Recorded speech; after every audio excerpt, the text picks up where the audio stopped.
I think one of the main things that stands out to me as we've been studying the life of Christ in the book of Mark is his long suffering towards his disciples as he was teaching them and training them to be his followers. You know, this is going to stand out in this first story that we're going to get into in chapter 8 here. Now, Jesus had, and not just his followers really, but even the Pharisees and all these guys, as we look at this passage of scripture, we see his patience, you know, again, his long suffering as he's teaching.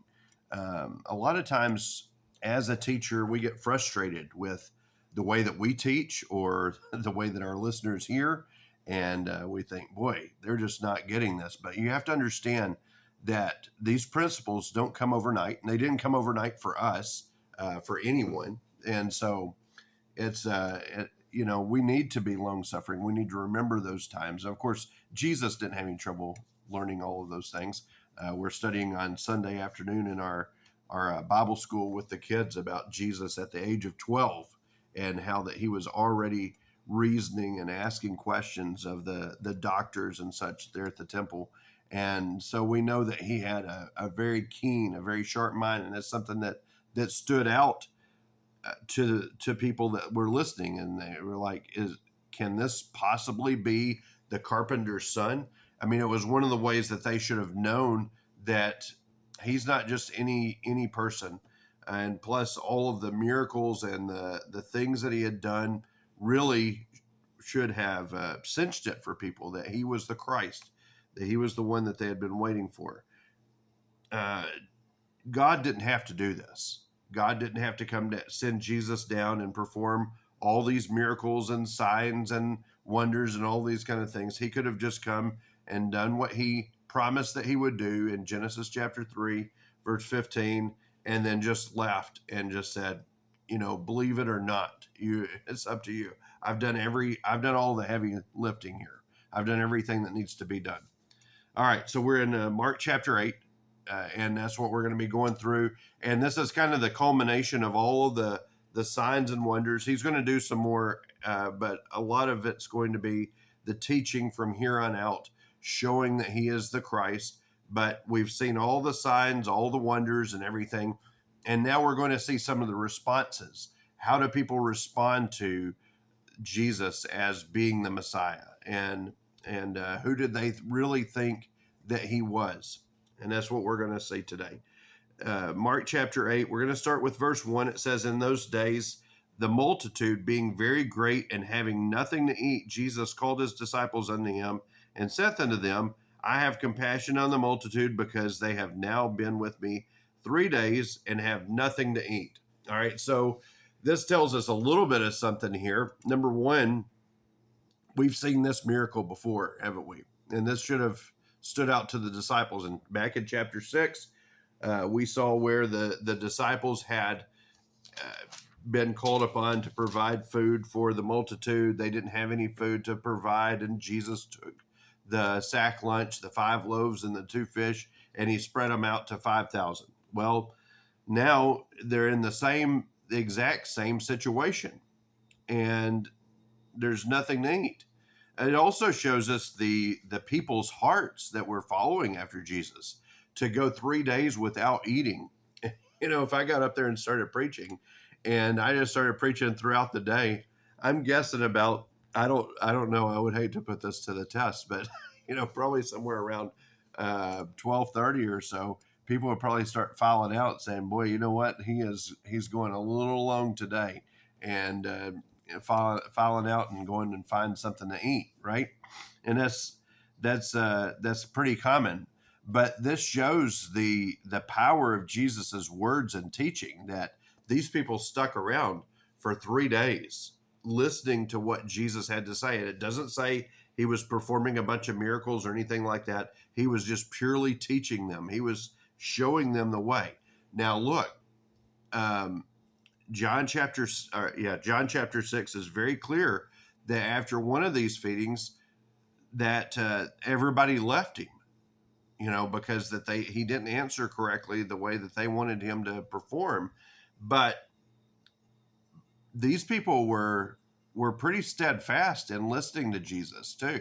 You have to understand that. And again, this is something brand new. You know, Jesus is coming on the scene saying that he's the Messiah and everything. Jesus is teaching them like they've never been taught before. A lot of them had been to school. They've been to the Old Testament training and all that kind of stuff as kids, but now they're able to fit the pieces together. And it was so good. His teaching was so good that they stuck around. Thousands of people stuck around for days on end without anything to eat, just listening to what Jesus had to say. And that's, to me, that's pretty remarkable, right? And that's good stuff. I don't know how else to say it. But anyway, as this was going on, Jesus says, I have compassion on the multitude because they have now been with me 3 days and have nothing to eat. If I send them away fasting to their own houses, they will faint by the way. For diverse of them came from afar. So a lot of them came from a long ways. And he says, look, if we send them away right now, some of them are going to faint on the way. So we need to feed them before they go. Well, you would think that at this point, because of the other feeding, what would the disciples do? Right. They would go and look and see what they had, right? That's what Jesus told them last time whenever they came to him and they said, well, how are we going to buy food for these people? We don't have enough money to do that. And Jesus says, well, what do you have? And they said, we got 5 loaves and 2 fish. So you would think that they would be in remembrance of that. But remember, back in chapter 6, okay, after the feeding, it tells us in verse 52, for they considered not the miracle of the loaves, for their heart was hardened. All right, remember, they had been through a lot. John the Baptist had died. They had just went to all the cities preaching the gospel. They were tired, and they had a lot on their heart, a lot on their mind. And even though that they went through the process, and Jesus had taken them to a deserted place to pray and to get strengthened themselves. And they weren't able to do it because the people were just overburdening on them. And so after this miracle was over with, they hadn't even considered that Jesus had just fed 5,000 with 5 loaves and 2 fish. Okay. And it seems hard for us to believe that that's possible, but you have to understand that everywhere Jesus went, he was doing miracles. And you would think that that would never grow old, but it did for them. And so Jesus is doing a redo here for his disciples so that they can actually see that he's able to provide and what he's able to do, because they didn't get it the first time. They didn't get it back here in chapter 6. So now he's doing it again. He's going over this with them. So let's see how this plays out. All right. And his disciples, verse 4, answered him, from whence can a man satisfy these men with bread here in the wilderness? How in the world are we going to provide bread here in the wilderness? I mean, boy, this would have been, I don't know. But look, again, this shows Jesus' long suffering, okay, towards them. And he asked, how many loaves have you? And they said 7. And he commanded the people to sit down on the ground, and he took the 7 loaves, gave thanks, brake, and gave to his disciples, and set before them. And they did set them before the people. All right, so they said, we've got 7 loaves of bread here. Jesus says, okay, have everybody sit down. And he does this exact same miracle that he does in chapter 6. Okay, so we don't know how long of a period of time this is, the stretch between chapter 6 and chapter 7, but we know it happened within 3 years. And I don't know about you, my memory is not sharp, but an event like this, again, should have been like right there in their minds, right? But it wasn't. And they didn't get it. They didn't think about that Jesus would be able to feed them. From what we're reading here, they didn't get that Jesus was going to be able to feed them with this. And they had a few small fishes as well, verse 7 tells us, and he blessed and commanded to set them also before them. So they did eat and were filled, and they took up the broken meat and that was left 7 baskets. All right. So just like in the other one where they had all the 12 baskets left over, now they've got 7 baskets full of food left over, more food than they started with. All right. That's the big thing, is that at the end they had more than what they had begun with. This is the way that God provides. He's done this time and time in my life. I can tell you that that's the way that he works and does things. It doesn't make sense. The math doesn't make sense. When people start talking about giving to the Lord and all of this kind of stuff, there's no that system that God uses just isn't like ours. All right, his math is different than ours, and when we give to him, we don't have to worry about it one iota. He takes care of our needs that we have. And I'm not saying our wants or anything like that, but he does take care of our needs in a great way. And most of the time, our wants as well. And I know a lot of people struggle with giving to the Lord because they're going through hard times, hard financial burdens or whatever. But we needn't be afraid of giving to the Lord. They gave everything that they had here, the seven loaves and the few small fish to Jesus. He was able to take a little bit and make a lot out of it. I mean, you've probably heard that message preached 100 times, and so have I. But it's easy for us to forget, isn't it? And maybe it's good for us to have a redo. It's good for us to remember this story again, that we don't have to worry about what we give to the Lord. Now, look, if you're mismanaging your money, you're mismanaging your money. That's all there is to it. But whenever we give it to the Lord and we're giving to God, then he takes what we have and he multiplies it. And I don't know that I could explain how he does that. I just know that the blessing, and this is what he says, it's more blessed to give than it is to receive. The blessing is in the giving, not in the receiving. And so, well, I guess there's a blessing in receiving too, but the main blessing is in the giving. So we need to give with all of our hearts, and don't worry about it. Don't begrudge the Lord, and he will take care of your needs. Okay. And he says that my God will supply all my needs according to his riches and glory. And he's pretty wealthy. Whenever we get to heaven, we're going to be walking on streets that are paved with gold. And this is meaningless. It's like pavement there. Okay. All right. Let's see. Where are we? So they did eat and were filled, in verse 8, and they took up broken meat that was left, 7 baskets, and they that had eaten were about 4,000, and he sent them away. Straightway he entered into a ship with his disciples. Now this is like deja vu. This is almost exactly what happened. Except remember, last time Jesus did not get in the ship with them, but this time he's getting into the ship with them. Jesus stayed behind last time and sent the people away, and he walked on the shore as they were struggling on the sea, and he walks out to them and he calms the sea. All right. So all this should be very reminiscent to his disciples. It should be like, okay, I've been here before. Okay, but let's see what happens. This is really good stuff. And straightway he entered into a ship and with his disciples and came to the parts of Dalmanutha, and the Pharisees came forth and began to question him, seeking of him a sign from heaven, tempting him.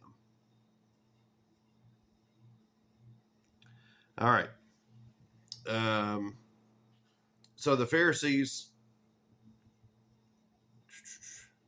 all right. Anyway, just looking at this verse here. So the Pharisees came forth and questioned Jesus. Now, what did Jesus just get through doing?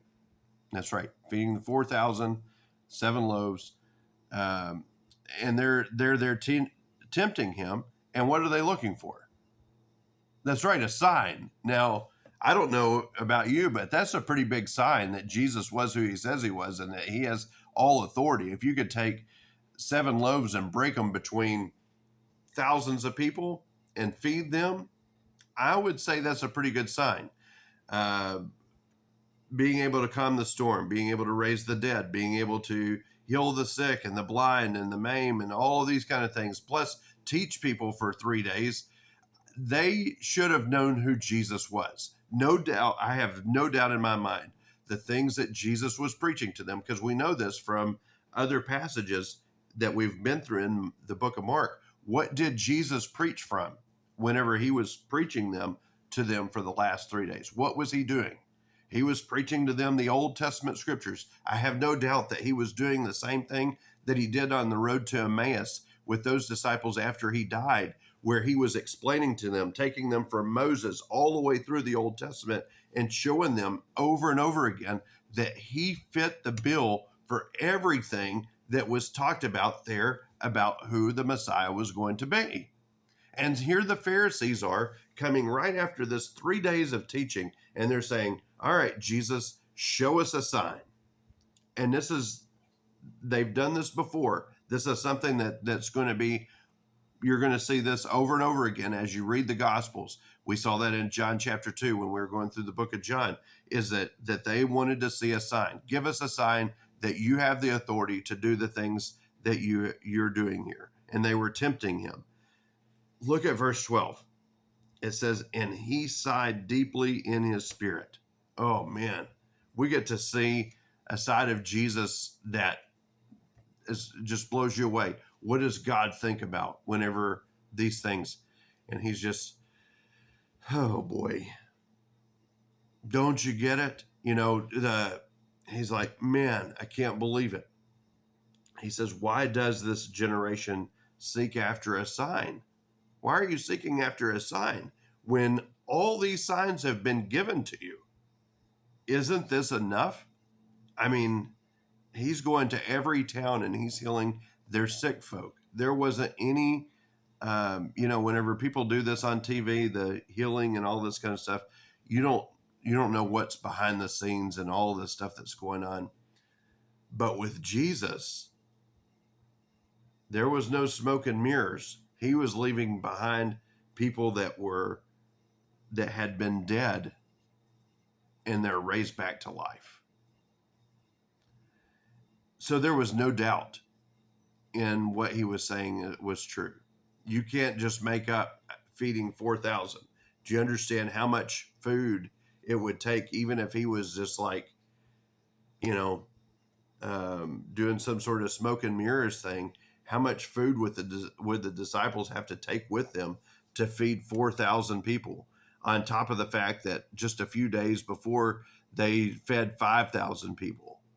I mean, this doesn't make sense. What has he got, a bakery there with him, and he's got truckloads of flour, and you know what I'm saying? I mean, for them to ask this question was definitely just a lot of bogus stuff going on here. All right, so the Pharisees came forth and began to question him, seeking a sign from heaven, tempting him. He sighed deeply. They're trying to get him to do what they wanted him to do, to perform some sort of magic trick. So why does this generation seek after a sign? Verily I say to you, there shall no sign be given unto this generation. Boy, I mean, and he's saying this because if you're not getting the picture yet, there's nothing else that I can do for you. Now in Matthew, it tells us that Jesus went on to say, the only sign I'm going to leave to you is the sign of the prophet Jonah. That is, that whenever I'm buried as Jonah was in the belly of the whale for 3 days and 3 nights, so shall the Son of Man be in the heart of the earth for 3 days and 3 nights. Okay, so that's a little bit onto this. Mark doesn't mention that in this statement here, and no doubt they've asked him this several times through his ministry. So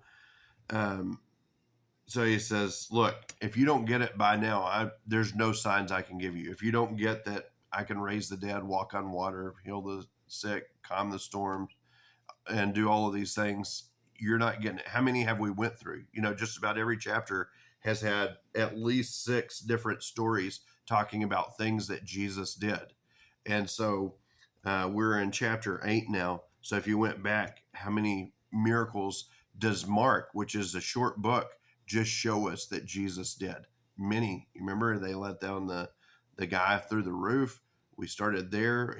Well, even before that, he had healed Peter's mother-in-law. He had cast out demons. I mean, there's just so many things that Jesus has done already. For them to say this, Jesus is just leaving it alone. He's like, no, there's nothing I can do here. If you don't get it by now, there's nothing I can do. And he left them, and entering into the ship again departed to the other side.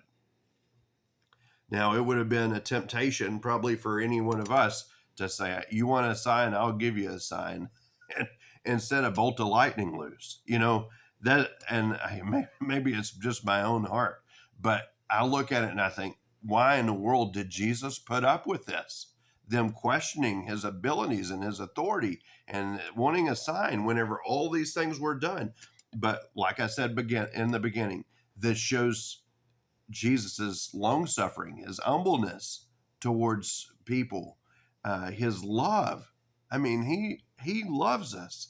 And some of these guys, even though that they were tempting him, even though that they were doing bad things to him, some of these guys would be saved. I don't know if Nicodemus was among the group here or not, but we know Nicodemus would be saved. Joseph of Arimathea. So Jesus sees not like we see. We look at things and we think, boy, I'd clobber them, but not Jesus. Jesus didn't come down here to clobber mankind. He came down here to seek and to save that which was lost. Give all of them an opportunity to see him as who he was and be saved in humility. And I mean, we're going to see it here in a little bit. He's going to heal a blind man. He's going to call him out of the city. He's not even going to do it in front of people. That's not what he's doing all this for. He's not doing this to be a show off. He doesn't need to. All we got to do is step outside. That was showing off. All right. The sun, moon, and stars and all of the things that he created. We walk out and see that every day. That's God. That's his ability and his glory. What he's doing right now is just tiny, tiny in comparison to everything that we see every day that God has done.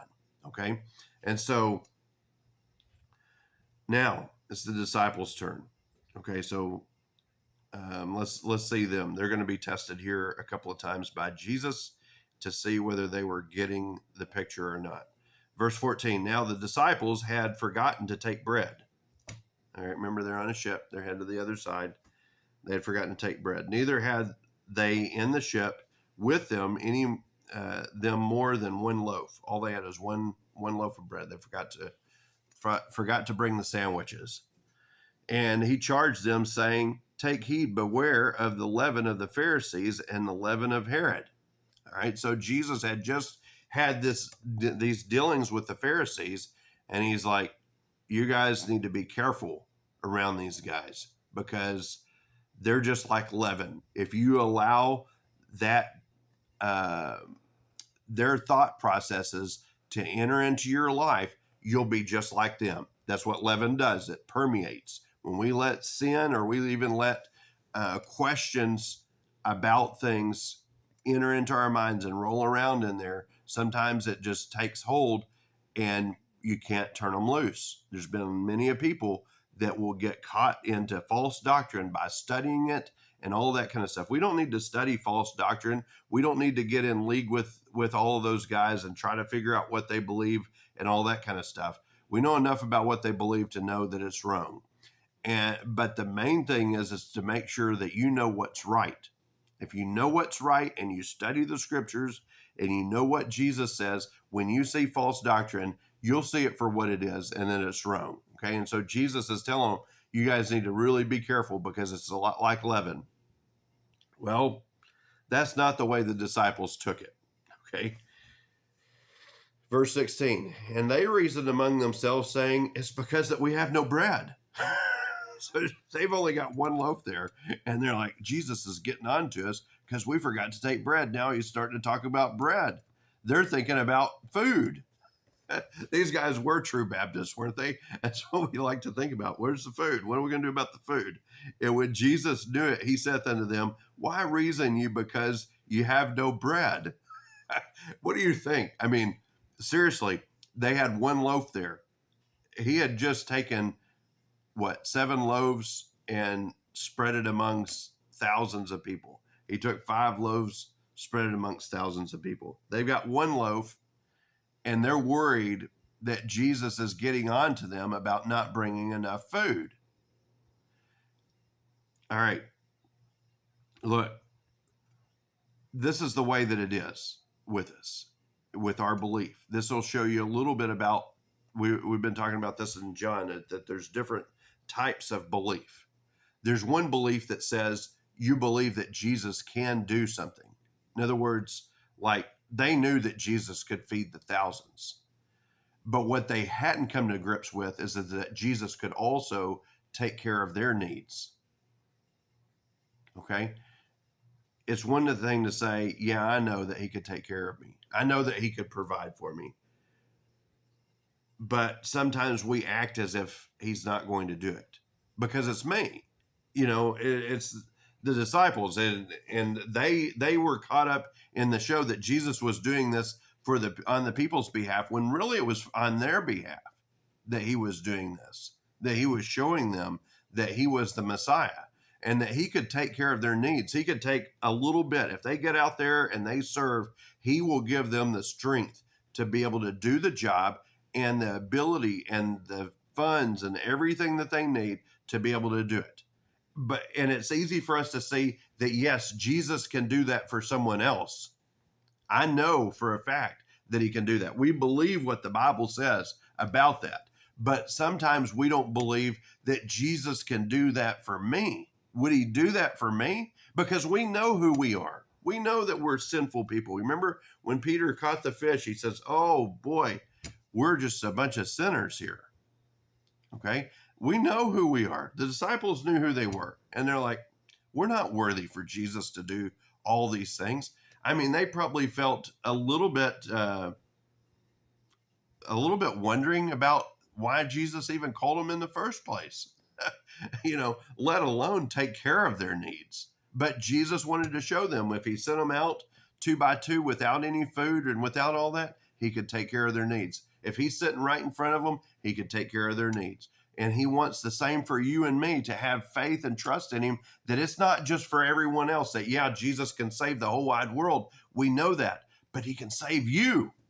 He can save you. And he wants to do that. If you'll trust in him, look and live. Stop looking to yourself. Stop trying to see what you have, how you can get yourself into heaven, and turn to him and say, Lord, I have to trust in you. And you may need to do this as a saved person. These guys were saved, and they're sitting here struggling with this. But understand that he can supply all your need according to his riches and glory. Okay? Yours, not just Paul's, not just the missionaries, not just the pastor, not just this one or that one, but he can do it for you. Jesus says, why reason? Because you have no bread. Perceive you not yet, neither understand. Have ye your heart yet hardened? Having eyes, see ye not, and having ears, hear ye not? And do ye not remember when I break the 5 loaves among the 5,000? How many baskets full of fragments took you up? And they said unto him, 12. They knew the answer. And he says, when the 7 among 4,000, how many baskets full of fragments did you take up? And they said 7. And he said unto them, how is it that you do not understand?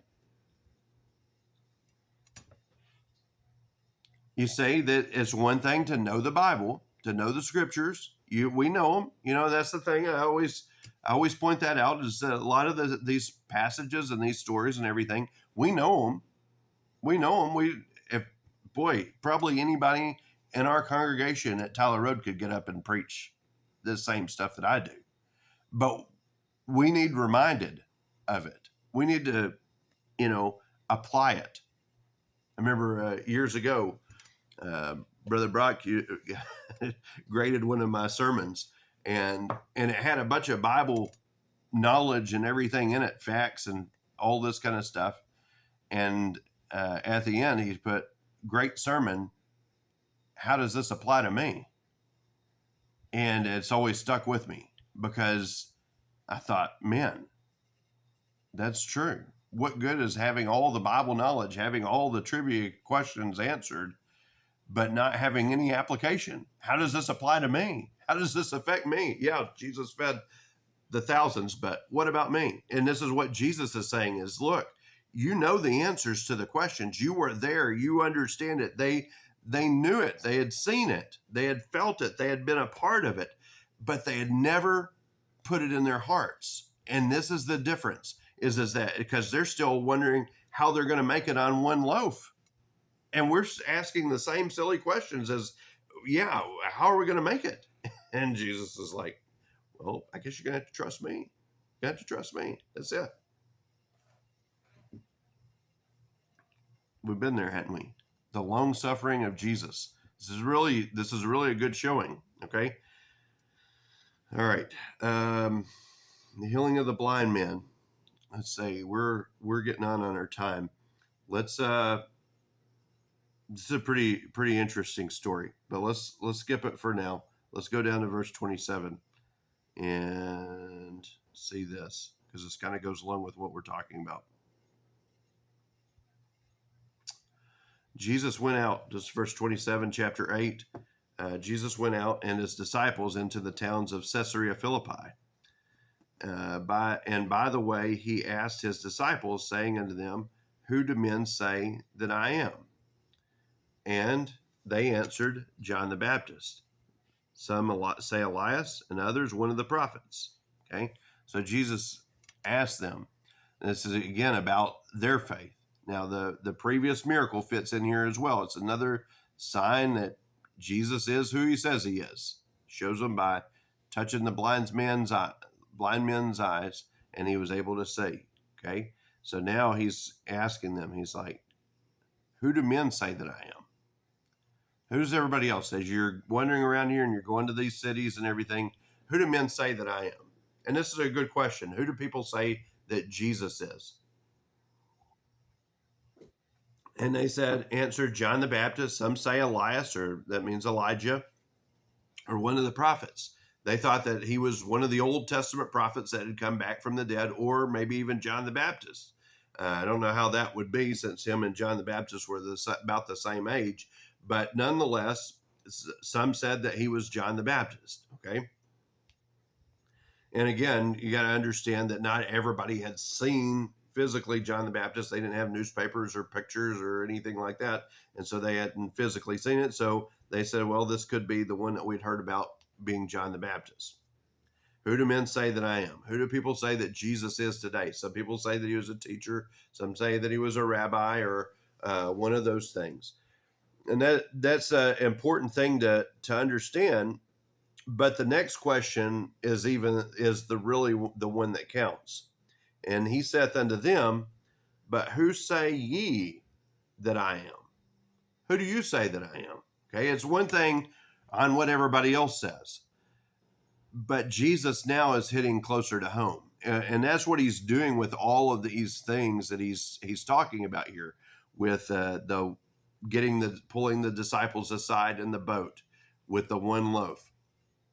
He wants them to recognize and start placing their faith in him. Yes, they had done it for salvation, but our faith has to continue to grow in Jesus. One of these days, Jesus is going to be, and that's what he's going to talk about next, but one of these days, Jesus is going to die, and he's going to be resurrected, and he's going to be going to heaven. And the disciples are going to be left here, and they're not going to have Jesus right there with them. All of these things are exercises in letting them know that he can supply their need, that he can take care of them, that he truly is who he says he is. And if that's the case, whether he's on earth or in heaven, doesn't really make a hill of beans difference. Okay.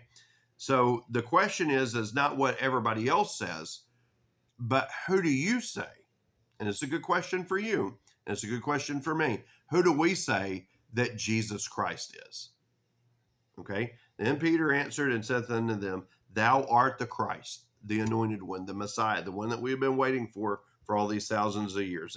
That's really what he's saying there. And he charged them that they should tell no man of him.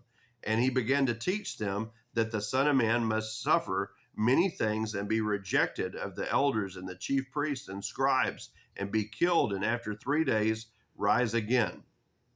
And he spake that, saying openly. And Peter took him and began to rebuke him.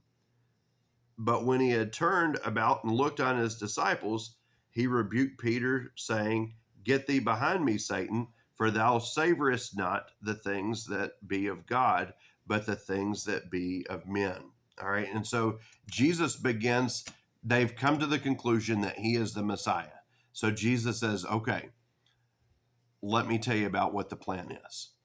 Once they had that down, once they understood that he was the Messiah, they were ready for the next phase.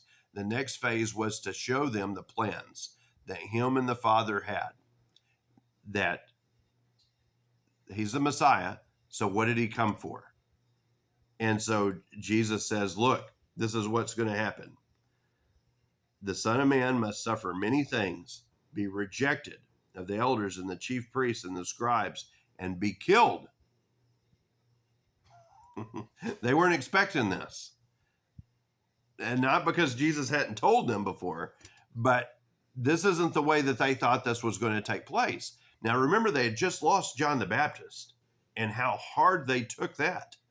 And now Jesus is saying, I'm actually going to be killed too. All right.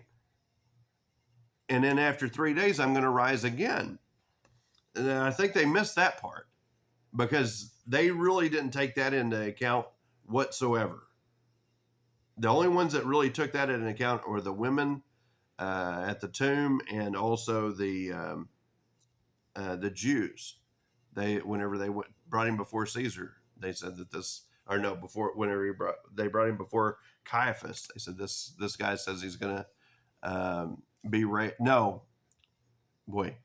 When they begged the soldiers to be put at Jesus' tomb, he said that he was going to rise again in 3 days. That's where it's at. Okay. Takes me a minute or two. Still early. I'm still on my first cup of coffee, so you have to excuse me. All right. But anyway, so that's where it was. So the Jews did get this, but it seems that the disciples missed that part. They heard he's going to be killed, but they missed that next phrase that he's going to rise again after 3 days. And he spake that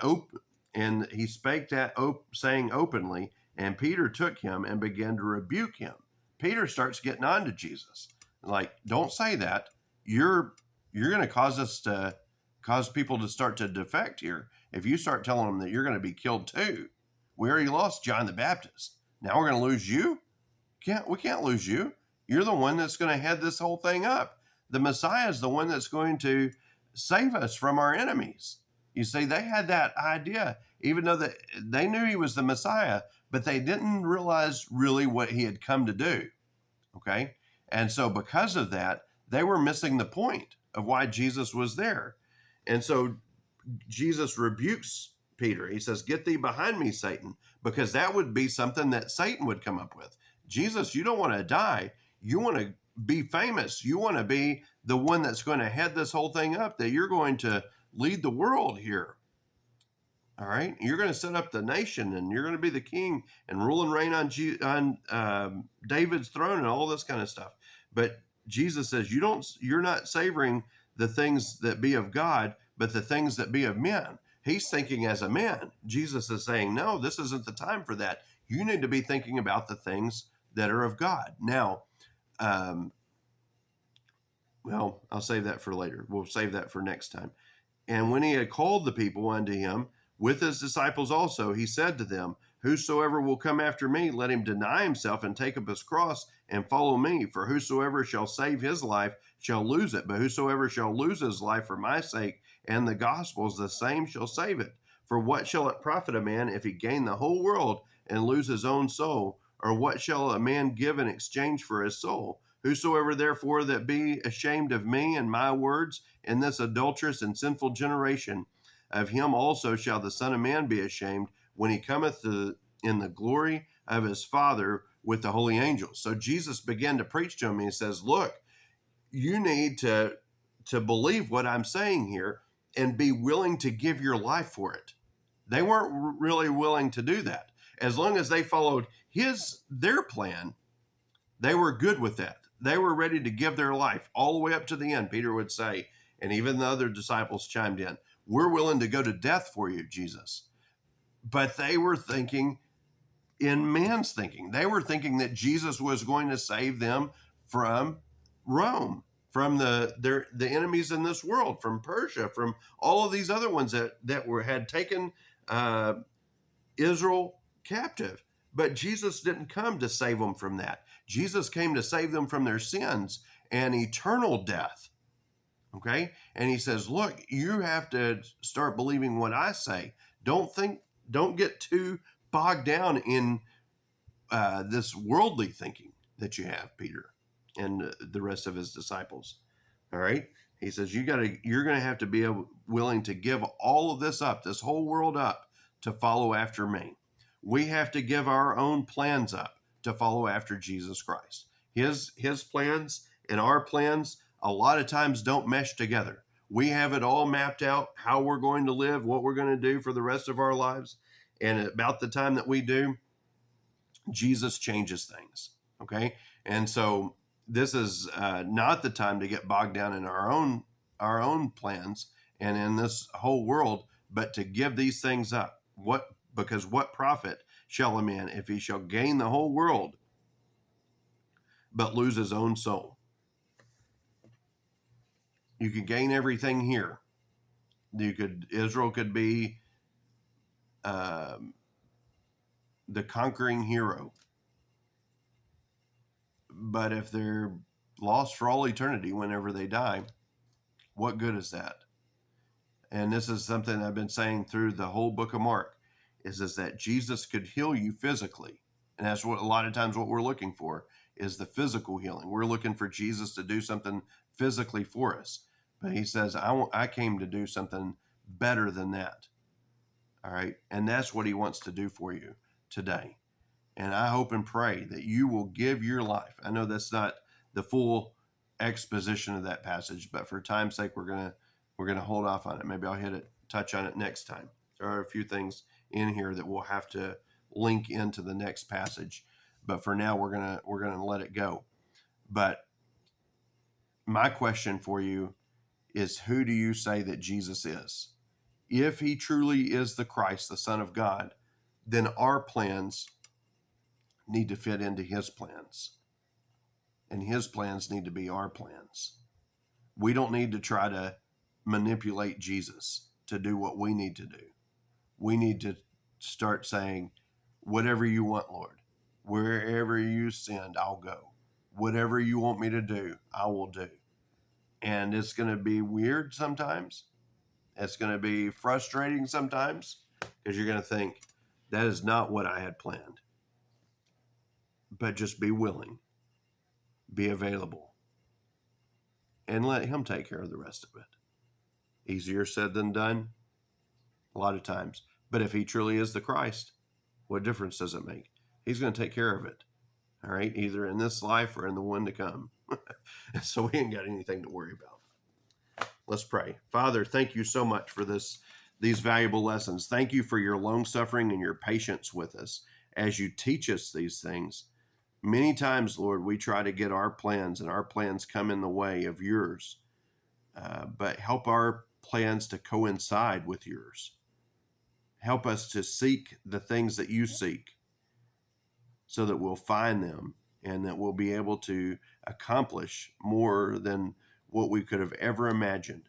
And you show this through the feeding of the thousands, that you can take a little bit and make a lot out of it. You can take the little bit of our lives that we have left and make a lot out of them. And that's what we're asking you to do right now, is that we're going to step out on faith, and that we're going to trust you with our lives, so that we might be the followers you'd have us to be. And it's in Jesus' name I pray.